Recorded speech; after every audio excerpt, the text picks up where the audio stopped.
할렐루야. 오늘 여러분들과 함께 이에 메오드라는 특별한 제목으로 말씀을 드리려고 합니다. 메오드라는 말은 오늘 제가 이 원문을 쓴 이유가 있습니다. 한글 성경에는 번창이라고 단어가 되어 있습니다만 실제 그 메오드라는 단어가 두 번 반복해서 나와 있다는 것은 강조이고, 그 메오드라는 단어는 히브리인들이 가장 좋아하는 단어입니다. 어떤 뜻이냐 하면 증가한다는 뜻입니다. 더 많아진다는 뜻입니다. 더 잘 된다는 뜻이고, 더 발전한다는 것이고, 더 형통하다는 이러한 종합적인 단어를 쓸 때 그들이 우와, 메오드에 복이 있으면 좋겠다라고 하는데, 오늘은 그 단어가 이 야곱의 사건에 두 번이나 반복이 되어 나타난다는 것입니다. 조선일보 박근영 기자의 닥터 사이언스라고 하는 오래전에 이분이 시리즈로 과학에 대한 이야기를 연재한 적이 있습니다. 그 중에 2015년 5월 1일자에 나온 기사를 제가 참 재밌게 보았습니다. 어떤 기사이냐 하면 1988년에 호주에서 전 세계에서 가장 큰 전파 망원경을 보유하고 있었는데, 국립천문대가 보유한 무려 지름이 46m나 되는 전파 망원경이었습니다. 크기가 여러분들이 가늠이 되지 않으면 우리 본당 크기의 2배라고 보시면 됩니다. 이 어마어마한 천체 또한 전파 망원경이 있는데, 거기서 연구하던 과학자들과 천문학자들이 깜짝 놀랄 일이 1988년에 그 파크스라고 하는 전파 망원경에 지금까지 한 번도 알려지지 않은 새로운 형태의 그 전파를 잡아낸 것입니다. 그것을 잡아내어서 과연 우리가 지금까지 알지 못했던 이 전파가 무엇일까 고민을 하고 연구를 합니다. 과학계와 천문학계가 난리가 났습니다. 전파를 분석하면서 3가지의 추측을 했습니다. 첫 번째는 아마 지구보다 몇백 배 큰 거대한 별이, 이 별이 소멸하는 과정에서 나오는 신호일 것이다.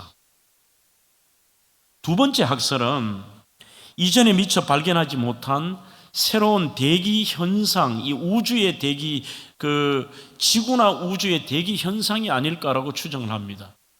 그렇지만 그 당시에 바로 과학자들과 천문학자들이 3번째가 가장 유력하다고 보았습니다. 그것은 바로 머나먼 곳에 있는 외계의 생명체, 즉 외계인들이 이 지구에 보내는 신호라고 그렇게 생각을 했습니다.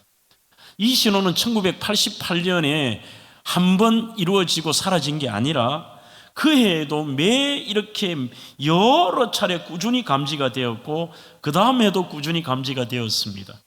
학자들은 우주에서 외계의 생명체가 꾸준히 자기들의 존재를 이야기하고 이 지구에 신호를 보낸 것을 가장 높은 가능성으로 발표까지 했습니다. 그때부터는 이들이 보내온 신호의 체계가 어떤 것인가, 그것을 해석하려고 부호 체계를 가지고 오랫동안 연구하며 여러 가지의 가설까지도 세웠습니다. 하지만 무려 14년 뒤에 그들은 바로 이 미스터리한 외계 신호의 정체를 밝혀냈습니다. 신호가 무엇이냐 하면, 알고 보니 바로 그 국립천문대가 있던 그 천문대 사무실의 주방에 있었던 전자레인지에서 발생한 전자파였습니다. 알고 보니 사무실에서 이게 전자레인지를 쓰다가 우리 보통 그 정지, 중지 버튼을 누르고 문을 열지 않습니까? 깜빡해서 중지 버튼을 누르지 않고 돌아가는 상황에서 전자레인지를 급하게 문을 열 때 나오는 그 전자파가 이 어마어마한 46m의 전파 망원경에 엄청난 전자파에 영향을 주고, 그 신호를 이 과학자들과 천문학자들은 외계인이 보낸 신호라고 무려 14년 동안이나 연구를 한 것입니다. 얼마나 황당한지요.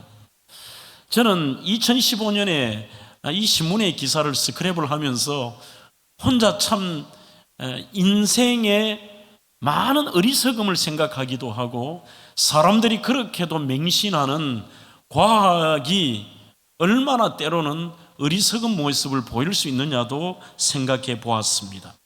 인간은 과학과 기술 문명이 발전하며 과학과 경험을 강조하면서 점차 하나님의 말씀은 그들의 논리와 과학에 맞지 않더라고 해체를 해버립니다. 전능하신 하나님이 보이지 않는다고 하나님을 부인하며 무신론적인 사고로 살 뿐만이 아니라 구원자 예수님을 철저하게 거부하는 무신론으로 전락해 버린 것입니다. 도널드 머클리라고 하는 분은 그의 책에서 이렇게 말합니다. 인간들은 합리적 경험적 판단만을 믿으며 급기야 하나님을 인간의 생각 밖으로 그 하나님을 밀어내버렸다. 그렇게 표현하고 있습니다. 하지만 누구든지 오늘 어찌 보면 인생 속에서 참으로 우리의 인생은 모든 분야가 하나님의 주권 속에 있으며 하나님의 손안에 달려 있다는 것은 정상적인 그리스도인이라면 깨닫게 될 것입니다. 시간이 지나며 하나님의 섭리 속에 있었구나. 이것은 하나님의 주권이면서 특히 어떤 분들은 이런 삶의 체험을 통해서 하나님 살아계시는구나.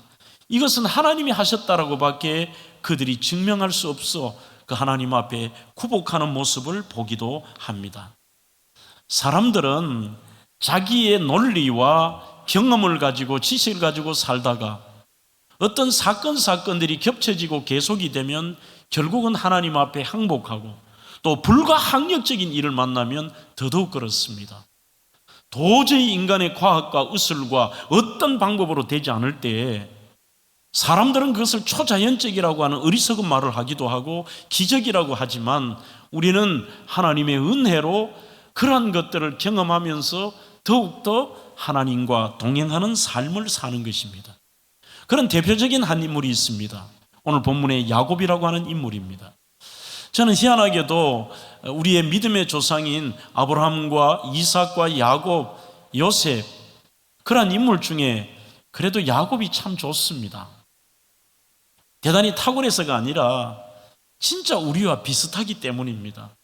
때로는 얍삽하고 계산적이고 따지기를 좋아하고 그리고 자기 머리를 믿으며 까불어대고 그러다가 때로는 어려움 속에 하나님 찾다가 그러면서 또 하나님 은혜를 주시면은 그것을 누리다가 또 세상의 길로 가고 하나님을 벗어나려고 하는 그 반복되다가 결국은 마지막 그의 인생의 노년에 보면 어찌 보면 네 사람 중에 가장 거룩하면서도 가장 아름다운 그 노년을 맞이한 야곱의 모습을 보는 것입니다.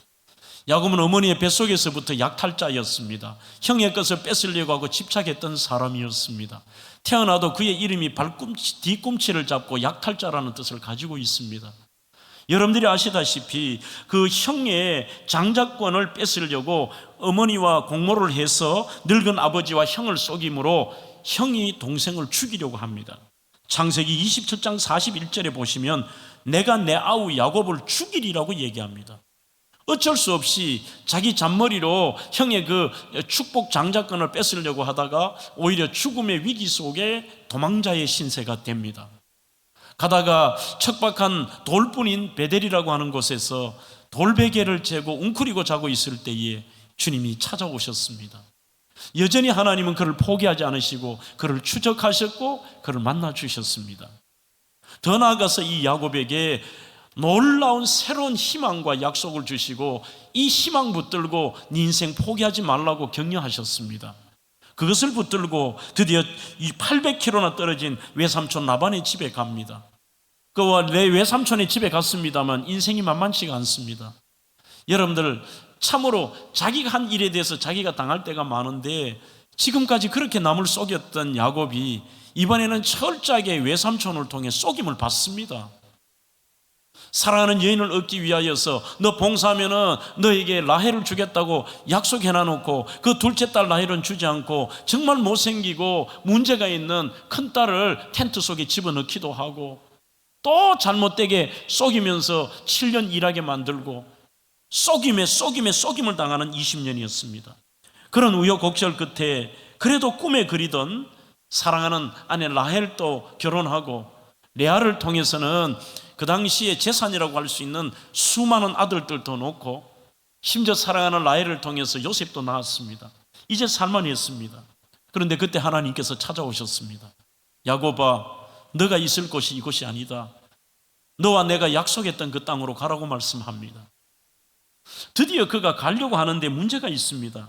삼촌이 허락하지를 않습니다. 여러분 같으면 허락하시겠습니까?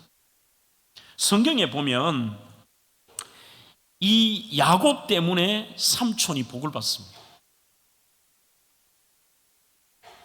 뿐만이 아니라 그의 모든 삶 속에서 오히려 이 외삼촌이 한 번도 그가 오늘 메오드의 축복을 누려본 적이 없는 거예요. 하지만 저 멀리 800km 떨어진 그 보잘것없는 브엘세바, 헤브론 이런 쪽에 있던 야곱이 찾아와서 자기 집안이 완전히 바뀌어버린 것입니다. 이 집안이 어느 정도로 바뀌냐면은 재산 자체가 메오드가 되고 그 가정이 이 손주까지 막 그렇게 생기니까 모든 것이 메오드라는 것을 처음으로 라반이 경험해 본 거죠. 자기가 아니라는 걸 압니다. 야곱 때문에. 그 이유도 자기는 정확하게 압니다. 야곱이 왜 이렇게 메오드의 복을 죄는 누리냐라는 것을 라반이 이렇게 말합니다. 27절에 라반의 고백입니다. 라반이 그에게 이르되 여호와께서 너로 말미암아 내게 복 주신 줄을 내가 깨달았다고 되어 있습니다. 30절에도 여호와께서 외삼촌에게 복을 주셨습니다. 야곱도 압니다. 외삼촌은 잘 사시는 것, 예삼촌이 메오드의 복을 누리는 것은 바로 저 때문 아닙니까? 그리고 저와 함께 하시고 하나님께서 나 때문에 삼촌에게 복을 주셨지 않습니까? 그런데 왜 안 보내려고 합니까? 나도 안다. 여호와께서 너로 말미암아 나에게 복을 주신 줄 내가 야다티, 나 체험했다는 겁니다. 여러분들 실은 이게 진짜 복입니다. 그게 진짜 메오드입니다. 무엇이냐 하면 내가 뭐 잘 먹고 잘 살고 많은 것을 가지고 자식도 많아지고 삶이 지금보다 더 형통하고 업그레이드가 되고 제가 기도하듯이 오늘보다 내일이 나아지고 올해보다 내년이 나아지는 이런 메오드의 복은 한 부분일 뿐이고 진짜 메오드는 이 정도 돼야 메오드입니다. 오늘 야곱처럼 나 때문에 상관없이 라반이 잘 되는 거예요.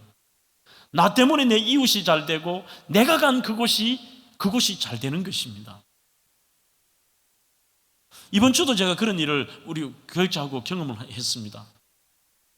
희한하게도 저는 제가 가는 식당은 다 손님이 갑자기 많이 와요. 그러니 어떤 식당은 아예 주인이 얘기해요. 목사님 좀 자주 오세요. 왜요? 희한하게 목사님만 오면 손님이 많이 와요 그래요. 저는 알지요. 제가 기도하니까요.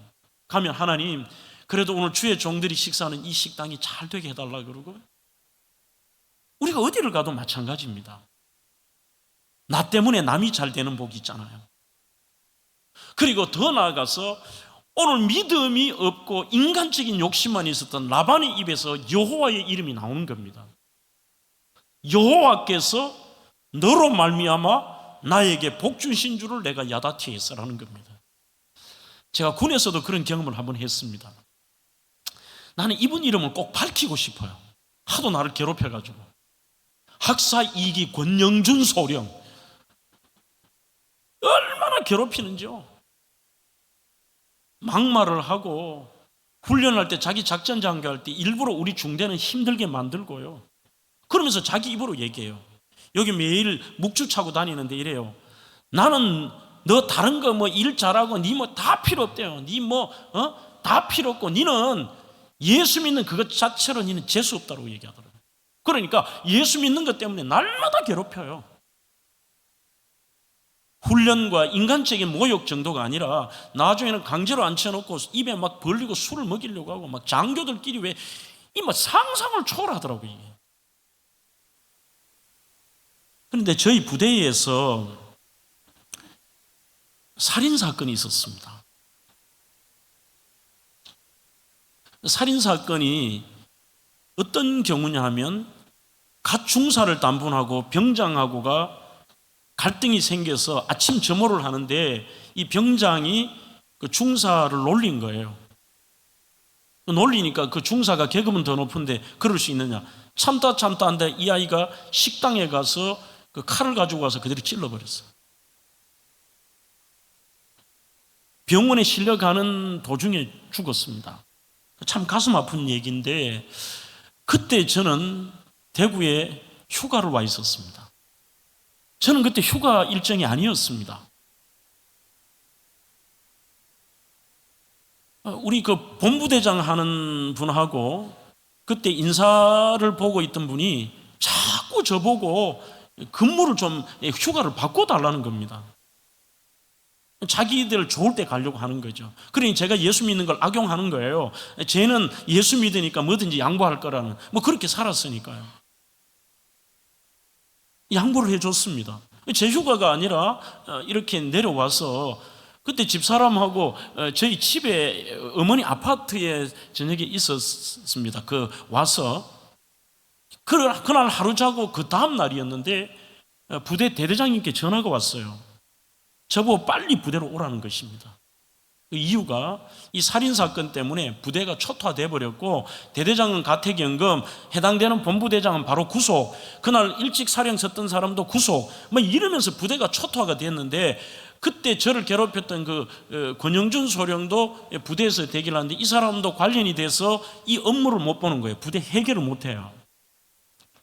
그래서 빨리 저보고 와서 이 문제를 해결하는데 그 부대의 중심 간부들 중에 우리 대대에서 유일하게 저 혼자가 그게 관련이 안 된 겁니다. 그냥 저는 휴가가 있었으니까요. 부대에 이제 급하게 복귀를 했습니다. 복귀를 해서 위병소를 지나 차를 대고 대대 본부 쪽으로 걸어 들어가는데 저를 그렇게 괴롭혔던 권영준 소령이 이 방송 좀 들으면 좋을 것 같아요. 요 앞에 앉아 계셨어요. 탁 해가지고 그냥 이 계단에, 일반 계단에 탁 완전히 뭐 낙심한 사람처럼 앉아있다면 저보더니만 이렇게 얘기하더라고요. 야 임마, 너 보니까 너 뒤에 하나님이 있다는 건 내가 믿겠다 그러더라고요. 저는 그때 처음 들어본 거예요.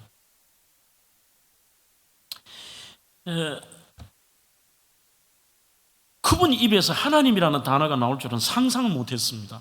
그리고 죄송하지만 저 자신도 그 상황에 급하게 사건을 수습하러 왔지만 이게 하나님께서 나를 보호하셔서 피신시키고 그리고 그 과정을 은혜롭게 해결하기 위해 이렇게 이걸 저도 몰랐는데 그분의 입을 통해서 느끼면서 맞구나, 하나님이 나와 함께 하시는구나, 이런 참 경험을 해본 기억이 납니다. 여러분, 하나님과 동행한다는 것은 하나님께서 동행하는 자신 때문에 복을 받았다는 것인데 하나님이 함께 하신다면 그 어려운 환경이 바뀌고 더 나아가서 불리한 환경 속에서도 하나님의 직접 하시는 것을 경험하는 거예요. 이것을 우리가 메호드의 복이라고 표현하는 것입니다. 성경에 이런 케이스가 야곱뿐만이 아니라 그의 아버지였던 이삭도 나옵니다. 창세기 26장 12절로 13절에 이삭이 그 땅에서 농사하여 그에게 100배나 얻었고 여호와께서 복을 주심으로 그 사람이 장대하고 왕성하여 마침내 거부가 되었다는데 이게 전부 인간의 뜻으로는 이해가 안 됩니다. 자, 첫째는 이삭은 평생 농사를 지어본 적이 없습니다. 그는 유목민입니다. 그가 농사를 지었던 곳은 바로 지금 지중해에 붙어있는 블레셋 평야, 자기가 익숙한 땅도 아닙니다. 그러나 이 블레셋인들은 평생을 거기서 농사를 지었습니다. 그러나 그들이 일이라면 오늘 이 이삭이 농사를 해서 그에게 얻었던 것이 100입니다. 뭐 2배 정도 우리 거둬들이는 뭐 이것은 있을 수 있습니다만 끊임없이 그의 할아버지에게, 그의 아버지에게, 오늘 이렇게 약삭발랐던 야곱에게도 그가 오늘 형통한 자가 되고 메호드의 복을 누리는 그 모든 전제가 열심히 했다, 최선을 다했다, 좋은 아이디어가 있었다, 능력이 있었다, 아닙니다. 농사를 지어본 적이 없고 오늘 이러한 야곱에게 있어서도 문제투성이지만 여호와께서 복을 주심으로, 그의 아들도 마찬가지입니다. 창세기 39장 2절에 요셉도 여호와께서 요셉과 함께 하심으로 그가 형통한 자가 되어, 39장 23절 여호와께서 요셉과 함께 하심이라 여호와께서 그를 범사에 메워도 하셨다, 그렇게 나와 있습니다. 범사에, 전부 단어가 여호와께서 함께 하심으로, 여호와께서 함께 하심으로. 그것을 우리는 동행이라고 말합니다. 동행. 절망의 야곱이 유일하게 할 수 있는 일은 하나님과 동행하는 것 말고 아무것도 없는 것입니다. 도대체 동행이 뭐예요? 1번은 동행은 내 곁에 하나님이 계시다는 것은 그분을 의식하며 산다는 뜻입니다. 우리는 삶의 현장에서 이 주일이 참 중요합니다. 여러분들이 하나님을 잊어먹고 있다가도 최소한 주일날 이곳에 오셔서 여러분들이 예배를 드리고 말씀을 드리며 잊어버린 그 하나님을 다시 한번 내가 마음에 새기고 그분과 동행하고 또 한 주를 출발하는 것입니다. 그래서 주일이 중요해요, 참 우리 그리스도인들에게는. 우리의 일상생활 속에서 그분을 의식하며 사는 겁니다. 죄를 지려고 하는 그 현장에도 그분을 의식하면 다르지 않습니까? 힘들고 어려운 곳에도 우리가 주님을 의식하고 주님이 나와 함께 하신다는 걸 알면 어떤 것도 견딜 수도 있는 것입니다. 그리고 우리가 하나님과 동행한다는 것은 그분을 부르는 것입니다. 동행하니까 부를 수 있지 않습니까? 동행을 안 하니까 안 부르는 것입니다. 동행한다는 것은 함께니까 맡기는 것입니다. 같이 짐을 지는 것입니다. 장신대 총장을 했던 김은용 박사의 하늘소리 땅소리라는 책에 보면 하나님과의 동행을 이렇게 쓰고 있습니다. 동행은 환경을 뛰어넘어 하늘의 은혜를 누리게 만들어줍니다. 험한 세상에서 살아가면서도 천국을 맛보며 살 수 있게 해주는 가장 중요한 요소입니다. 신세 한탄하고 사람 원망하면서 보내기에 넉넉한 자리에서 오히려 하나님과 동행하는 삶을 택하십시오. 하나님과 동행이라는 것은 별거 아닙니다. 하나님이 계심을 믿고 순간순간 그분의 이름을 부르며 가는 것입니다. 그분의 손을 잡고 가는 것입니다. 나 혼자 갈 수 없고 내 힘으로 어찌할 수 없는 일 가운데 서 있을 때 그분을 부르며 그분의 손을 잡고 가는 것입니다. 그래서 거기에 어떤 곳에도 거기에 나와 함께 계심을 확신하면서 힘들 때마다 아뢰는 것이고 답답할 때마다 그리고 절망의 순간에도 그분을 부르는 겁니다. 여러분들 성도가 부르는, 우리 구약에는 감히 하나님을 아버지라 부를 수 없었습니다. 여호와라는 이름을, 너무나도 거룩한 이름을 부를 수 없었기 때문에 그 성경을 읽을 때도 많은 사람들이 그 성경을 읽지도 못하지만 하나님 여호와라는 이름이 나올 때마다 아도나이 주님이라는 말로 바꿔 부를 정도였습니다. 그러나 우리 구주 예수 그리스도가 이 땅에 오심으로 하나님과 우리 사이에 에베소의 말씀처럼 막힌 담이 허물고 하나님과 우리 사이에 화평을 얻은 다음에 하나님께서 우리에게 이렇게 말씀하십니다. 이제는 예수 그리스도께서도 아바 아버지라 부르는 그 능력과 특권을 우리에게 주셨다는 것입니다. 여러분들의 삶이 어렵고 힘들 때요, 때로는 기도할 수 없이 한탄에 젖었을 때도 아버지라고는 부를 수 있지 않습니까? 우리에게는 부를 수 있는 대상이 있다는 것입니다. 동행은 여러분들, 오늘 이 표현이 저는 가슴에 와닿습니다. 우리는 늘 신앙생활하는 것이 대단하고 무슨 이것은 특별한 수준이 돼야 된다고 생각하지만 이렇게 말하지 않습니까? 하나님과 동행이라는 것은 별것 아니다. 오늘 반대의 관점을 얘기해 보는 것입니다. 어렵고 힘들 때 우리는 세상 사람들이 부를 수 없지만 아버지 부를 수 있잖아요. 하나님 아버지, 그 말 속에, 부름 속에 다 아십니다. 주님이 아버지. 내 힘으로 어찌할 수 없을 때 크고 작은 일을 내놓고 의논하는 것이 동행입니다. 우리의 인생 속에, 여러분들의 삶에 어찌할 수 없는 시간 거기에 계신 분을 신뢰하는 것, 여러분들이 맞닥뜨린 많은 문제뿐만이 아닙니다. 답답하고 미래를 알 수 없고 세상의 어떤 것으로도 넘어갈 수 없는 그 현장 앞에서도요, 거기에 같이 계신, 나와 함께 하신 그분을 신뢰하는 것. 사람들이 희한합니다. 안 믿는 사람들도 갑작스런 엄청난 일들이 탁 당하면 부처님, 1월 성신님, 그렇게 부르는 사람은 없는 것 같아요. 이 사람의 그 파스칼이 말한 것처럼 인간의 본성 속에 그 하나님이 계신데, 급하면은요, 자기가 막 절에 가서 불공을 수십 년 들여도 급하면은 아이고 하나님요, 막 이렇게 하나님 부르신다니까요. 여러분, 최성규 아나운서라고 들어보셨죠? 이분은 오랫동안 아침마당을 생방송을 하셨던 분인데 1993년 9월 26일 토요일 오전 11시 50분입니다. 생방송을 마치고 이분이 이제 일을 보고 나오는데 갑자기 그 스텝이 하나가 쪽지를 주는데 급하게요. 내용이 이렇습니다. 딸 혜원 교통사고 생명위도 강남 성심병원 응급실. 급하게 택시를 타고 대림동으로 갔습니다. 너무나 충격적인 것은 가면서 사태를 알아보니까 이게 이사 트럭인 7.5톤인가요? 그 이사 트럭이 자기 혜원이 딸아이가 3살, 만 3살이었는데 이 아이가 뒤에 있는 것을 모르고 후진을 해버린 거예요. 그렇게 후진을 한 정도가 아니라 뒤에 무슨 장애물이 있는 줄 알고 전 후진을 반복해버렸습니다. 2번. 자신도 모르게 택시 안에서 평생을 철저히 불교 집안이었고 예수천당 불신지옥을 외치는 기독교에 대해서 혐오감이 있었던 사람이었습니다.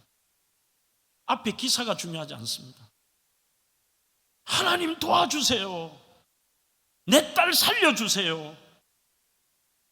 모든 죄값은 제가 받게 해주시고 하나님 당신이 진짜 있다면 우리 딸 살려주시오. 살려주시오. 도착을 하니 3 여자가 있었습니다. 어머니, 형수, 자기 아내. 이미 아이의 시체 위에는 하얀 가운이 덮여 있었습니다. 자기 아내는 실성하고 미쳐서 벽에 머리를 찍고 있습니다.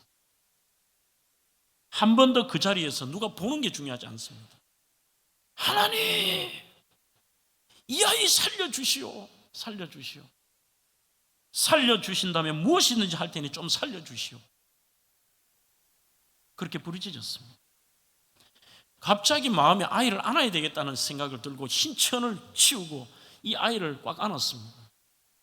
얼마 동안 지나니까 몸이 좀 따뜻해지는 느낌이에요. 이게 전부 지금 오늘 제가 얘기하는 게, 오늘 여기 의사분도 있지만 의학적으로는 말이 안 되는 얘기 아닙니까?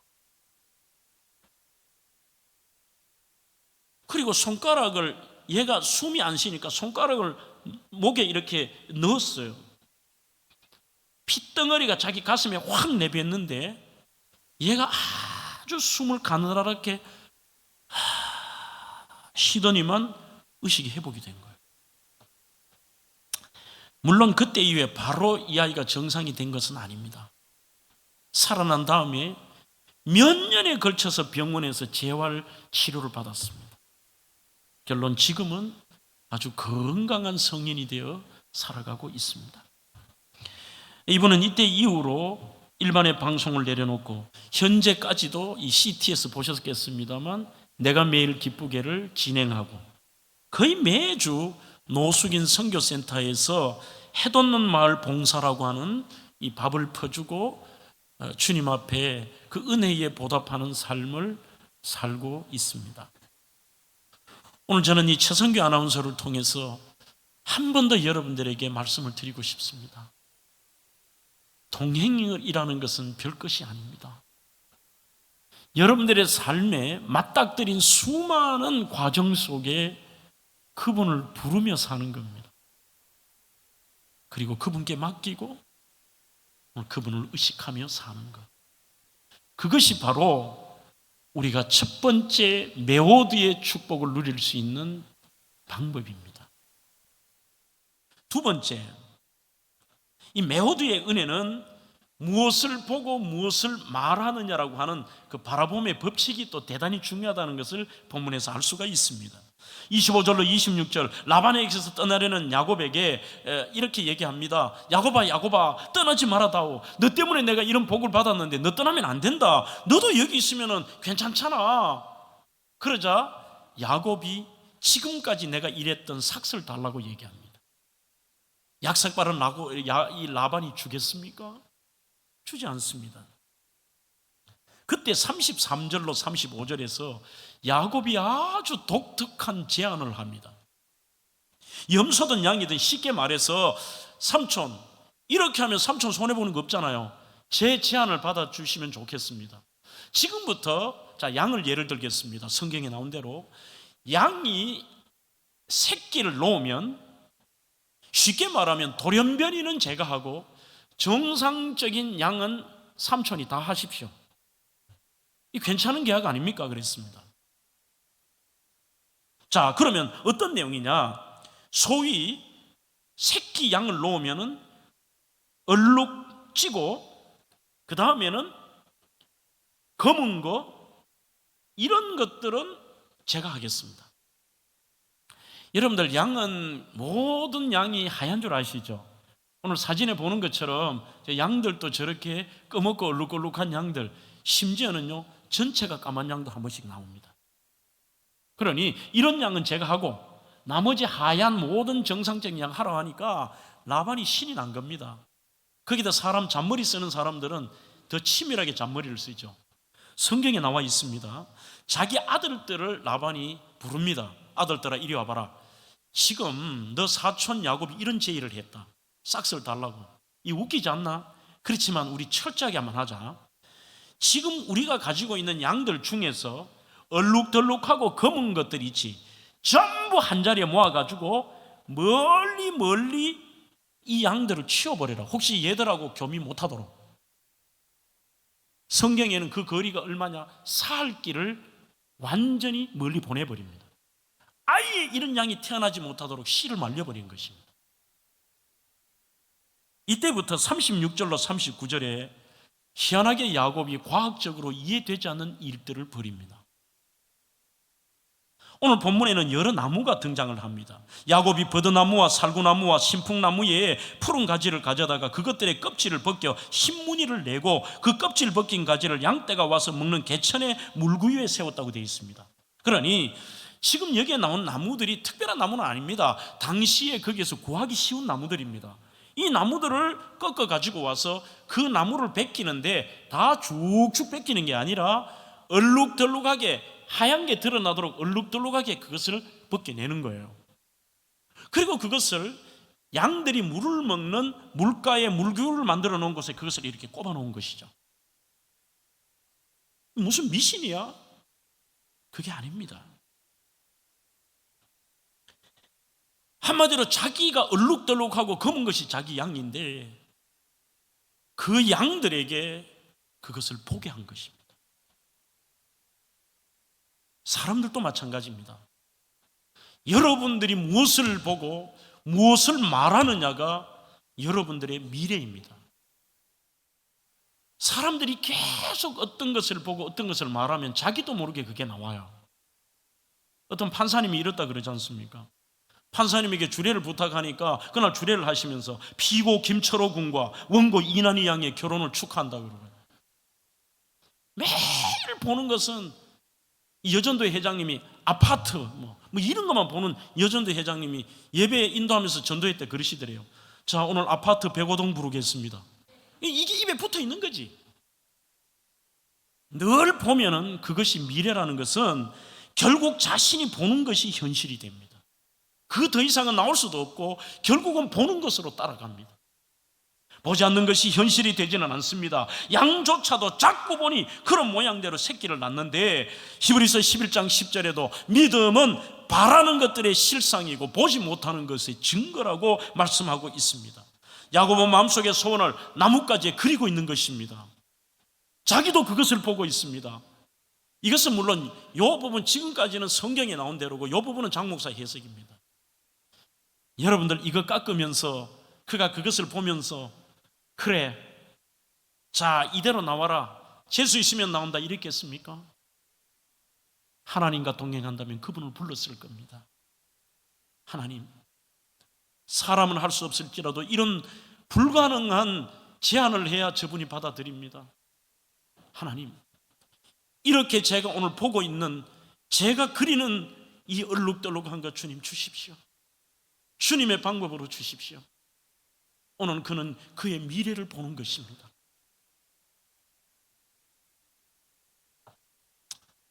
축복은 그리는 대로 나타난다고 하는 한옥의 글이 있습니다.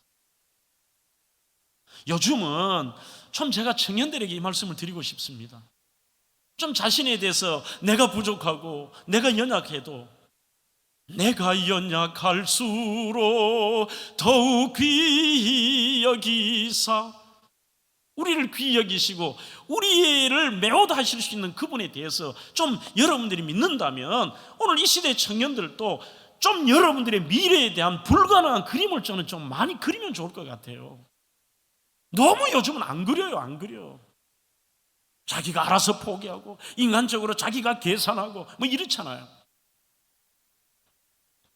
여호수아 17장에 보면 명령을 내리는 여호수아의 모습이 나옵니다. 백성들에게 약속의 땅에 들어가는데 그의 명령은 여호수아 18장에서 4절, 6절, 8절, 9절 계속해서 하는 말이 너 가서 땅 그려와 이렇게 얘기합니다. 너가 땅 그려와. 너는 이 땅 그리고 너 이 땅 그리고 땅을 그려와라고 얘기합니다. 드디어 18장 9절에 7부분을 책에서 그려서 실로 진영에 돌아와 여호수아에게 나오니 결론은 이겁니다. 너의 그린 그 땅이 너 거야 라고 얘기하는 것입니다. 큰 영적인 바라봄입니다. 현실로 당장 보이지 않지만 하나님께서 숨겨놓으신 축복의 유전자가 있음을 잊지 마십시오. 이것을 믿는 사람은 그것을 구체화시켜 드려야 됩니다. 축복은 이렇습니다. 여러분들이 그림 그리는 것은 희한합니다. 넓게 그린 사람은 그대로 넓게 나타납니다. 좁게 그린 분은 좁게 나타납니다. 얼룩덜룩하게 그린 사람은 얼룩덜룩하게 나타납니다. 야곱의 바라봄의 법칙은 숨겨진 하나님의 축복의 유전자를 믿었습니다. 그러니 여러분들, 저는 신기하게도 이 야곱이 멘델이, 여러분들이 아시는 그 유전의 법칙이 있잖아요. 1865년에 멘델이 그 유전자와 관련된 3가지 법칙을 발견했습니다. 우열의 법칙, 분리의 법칙, 독립의 법칙. 그러면서 생물이 서로 다른 형질의 유전인자로 말미암아 결정되는데 특히 교미에 의해 생긴 잡종 1세대는 우성 형질만 나타나요. 그러니까 쉽게 말하면 흰양만 다 나타나요. 하지만 그게 한 세대 더 넘어가면 혼혈 2세대가 되면 우성 형질, 열성 형질이 어떻게 되느냐? 1세대는 3대 1로 나타납니다. 그 다음에 2세대는 1대 2대 1입니다. 오히려 열성이 더 많을 수 있다는 거죠. 그러면 지금 이미 얼룩덜룩한 거는 다 가져가 버렸어요. 흰 것만 있지만 흰 것 속에서도 그들에게는 열성의 형질이 있다는 거예요. 남들이 못 보는 걸 보는 거죠. 그리스도인이 하는 것이 그겁니다. 남들은 다 불가능하다, 남들은 안 된다, 없다, 안 보인다 해도 우리는 하나님이 숨겨놓으신 그 축복의 유전자를 보면서 우리는 하나님을 신뢰하기 때문에 그림을 그릴 수 있는 겁니다. 도전할 수 있는 것입니다. 요즘은 소원이 너무 없습니다. 우리 성도 여러분들이요, 우리가 믿는 하나님은 째짠 하나님이 아니십니다. 그리고 하나님은 우리 모두에게 하나님이 숨겨놓으신 축복의 유전자가 있다는 것입니다. 그래서 여러분들이 그리십시오. 여러분들의 자녀들에 대한 것도 그리십시오. 여러분들의 미래에 대한 것과 노년에 대한 것도 그리십시오. 소원을 가지십시오. 창세기 30장 30절에 보면 야곱의 소원이 뭐냐? 하나님, 나 어느 때까지 삼촌 집에 있을까요? 하나님, 저도 내 나름대로 나의 재산 주시고 나 독립하게 해주시고 약속의 땅 가게 해주세요. 이게 그가 그린 것입니다. 빌립보 2장 13절에도 너희 안에서 행하시는 이는 하나님이시니 자기의 기쁘신 뜻을 위하여 너희로 어떻게 하시느냐? 소원을 두고 행하신다 되어 있습니다. 그림을 그리는 사람, 오늘 저는 그것을, 그가 신풍나무 살구나무를 이렇게 깎은 것을 저는 그림이라고 생각합니다. 그것을 보며 미래에 대한 그림을 그린 겁니다. 나는 할 수 없으되 하나님 부르면서, 그 하나님을 부르면서 내가 오늘 이 깎은 얼룩덜룩한 것처럼 주님, 저 양들에게도 주님께서 이 그림을 이루어 주십시오. 소원을 바라보며 될 줄로 믿고 인내하는 것입니다. 사랑하는 성도 여러분들이요, 오늘 마지막으로 책을 하나 소개해 볼까요? 크레이크 그로셀의 미리 결정하라고 하는 책은 신간에 보면 이런 말이 있습니다. 7째 챕터에서 나는 절대 포기하지 않을 것이다, 이걸 미리 결정하라는 겁니다. 왜요? 하나님의 은혜가 우리에게는 있기 때문에. 나를 위한 하나님에게는 끝나지 않았다. 그릿, 우리 투지 기계를 영어로 그릿이라고 하죠. 그릿, 그만둘 법한 상황에서 버려라. 내 선택사항에 포기란 없다. 그 다음에 이렇게 말합니다. 넘어진 나를 업고 결승선을 통과하시는 분은 하나님이시다. 우리는 예수님께 시선을 고정하고 그분의 은혜만을 바라보면 된다. 하나님의 도우심, 그분의 개입하심, 그분의 은혜, 모든 것은 하나님의 은혜로부터 온다는 것을 이 야곱은 알고 있었습니다. 그래서 여러분들이 야곱의 스토리를 보시면 제일 많이 나오는 단어가 은혜라는 단어입니다. 창세기 33장에도 5절, 8절, 10절, 11절, 15절 야곱이 가로되 하나님이 주의 종에게 은혜를 주신 자식입니다. 내게 주께 은혜를 입으리 함입니다. 은혜를 얻어 싸우면 하나님이 내게 은혜를 베푸셨습니다. 나로 내 주께 은혜를 얻게 하소서. 참 은혜입니다. 이해, 그 이해라는 단어는 이것입니다. 이것 때문에 도저히 불가능하고 도저히 안 되는 내용이지만 이해, 여호와께서 야곱과 함께 하시는 그것 때문에 하나님의 은혜가 야곱이 그린 그림을 하나님께서 그대로 그렇게 꿈을 꾼 대로 놓기만 하면은요 전부 그 양들이 얼룩지고 검은 것이에요. 그래서 또 이걸 따지는 학자가 있더라고. 카일 이 델리치 주석에도 이랬습니다. 이거는 그 자체가 사람들이 양은 얼룩덜룩한 걸 갑자기 탁 보면은 교미할 때 그걸 탁 보면 확 놀래서 그 놀란 게 여기 점으로 나타난다. 웃기는 소리를 하고 있어요. 또 어떤 것은 신풍나무 이게 그 여기서 얘기하는 살구나무 같은 것들을 살구에서 우리 살구 아니고요 아몬드 나무입니다. 이걸 물에 꼽으면 거기에서 독소가 나와서 그 물을 먹는 양이 그거의 영향으로 기형적인 그런 양이 나온다. 어떻게 그래 과학을 좋아할까? 우리는 한마디로 요약할 수 있습니다. 하나님의 은혜가 있어야 됩니다. 오늘 저는 대명의 성도들이 심플한 메시지입니다. 그 어떤 경우에도 하나님과 동행하십시오. 그분을 부르십시오. 그리고 그분의 은혜를 여러분들은 확신하며 그림을 그릴 때에 오늘 저는 대명의 모든 성도에게도 이 하나님의 주시는 매우드 증가하고 확장하고 승리하고 형통하는 이런 놀라운 은혜가 여러분들과 여러분들의 자녀와 삶에 임하기를 주의 이름으로 축원합니다.